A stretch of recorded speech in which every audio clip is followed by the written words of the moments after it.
नहमदुहु व नुसल्ली व नुसल्लिमु अला रसूलिहिल करीम अम्मा बादु फ़अऊज़ु बिल्लाहि मिनश शैतानिर रजीम बिस्मिल्लाहिर रहमानिर रहीम बिबरकति इन्नल्लाहा व मलाइकतहु युसल्लूना अलन नबी या अय्युहल्लज़ीना आमनू सल्लु अलैहि व सल्लिमु तस्लीमा।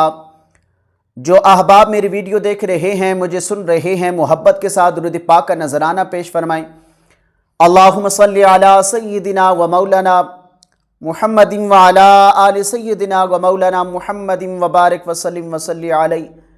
अस्सलातु वस्सलामु अलैका या सय्यदी या रसूल अल्लाह व अला आलिका व अस्हाबिका या सय्यदी या हबीब अल्लाह।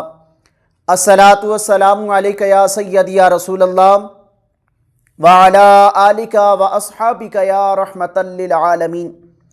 सबसे पहले तमाम अहबाब को अस्सलामु अलैकुम व रहमतुल्लाहि व बरकातुहू। आज की इस वीडियो में नमाज ईद के मसाइल बयान करना चाहूँगा, तो तवज्जो से आप अहबाब सुनिएगा। याद रखें मेरे हुज़ूर अलैहिस्सलातु वस्सलाम के ग़ुलामों, नमाज ईद से पहले और बाद कोई नमाज नहीं है।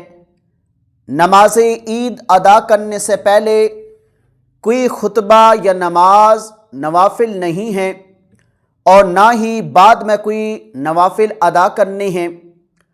2 रकत नमाज ईद अदा करना। याद रखें, सबसे पहला काम 10 ज़िलहज्जा को सूरज निकलने के बाद 2 रकत नमाज ईद अदा करना है। हज़रत सैयदना अब्दुल्ला बिन हज़रत सैयदना उमर बिन ख़त्ताब रज़ी अल्लाह ताला अन्हु से रवायत है कि हुज़ूर अलैहिस्सलातु वस्सलाम के फरमान के मुताबिक ईद ज़ुहा की नमाज की 2 रकतें हैं, ईद उल फित्र की नमाज की 2 रकतें हैं, मुसाफिर की नमाज की 2 रकतें हैं, जुम्मे की नमाज की 2 रकतें हैं और ये सब पूरी हैं, इनमें कोई कसर नहीं है। नमाज ईद के लिए अज़ान और इकामत करना कैसा है, तो याद रखें नमाज ईद के लिए अज़ान या इकामत नहीं है। नमाज ईद में तकबीरात कहने के बारे में हुज़ूर अलैहिस्सलातु वस्सलाम का क्या फरमान है, तो याद रखें अल्लाह के प्यारे महबूब सल्लल्लाहु अलैहि व आलिहि वसल्लम नमाज ईद में पहली रकत में किरात से पहले 7 तकबीरें और दूसरी रकत में किरात से पहले 5 तकबीरें कहते थे।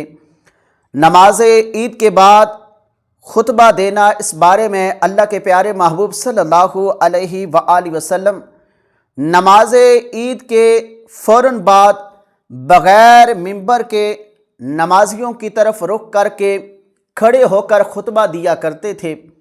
नमाज ईद का खुतबा सुनने के लिए बैठना ज़रूरी है या नहीं, तो इस बारे में अल्लाह के प्यारे महबूब सल्लल्लाहु अलैहि व आलिहि वसल्लम ने इरशाद फरमाया कि खुतबे के लिए जिसका दिल चाहे बैठे, जिसका दिल चाहे चला जाए।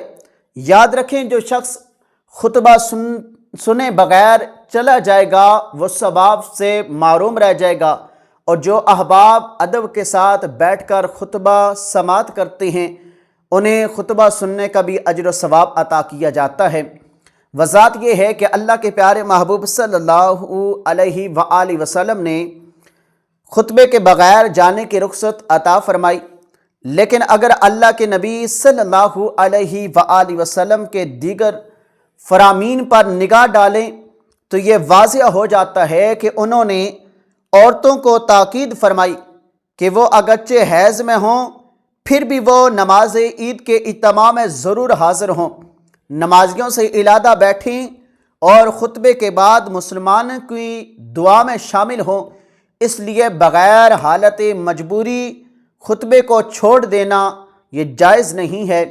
ख़ुतबे के बाद सदक़ात और खैरात की तरग़ीब दिलाना, अल्लाह के प्यारे महबूब सल्लल्लाहु अलैहि व आलिहि वसल्लम नमाज ईद के बाद सदका खैरात की तरग़ीब दिलाते और हज़रत सैयदना बिलाल रज़ी अल्लाह ताला अन्हो को औरतों से सदका इकट्ठा करने को फरमाया करते थे। नमाज ईद के बाद اجتماعی دعا کرنا۔ یاد رکھیں اللہ کے پیارے نبی صلی اللہ علیہ وآلہ وسلم نماز عید کے بعد اللہ رب العزت سے دعا کیا کرتے تھے۔ دعا ہے کہ اللہ رب العزت ہم سب کو دین کو صحیح سمجھ کر اس پر عمل کرنے کی توفیق عطا فرمائے۔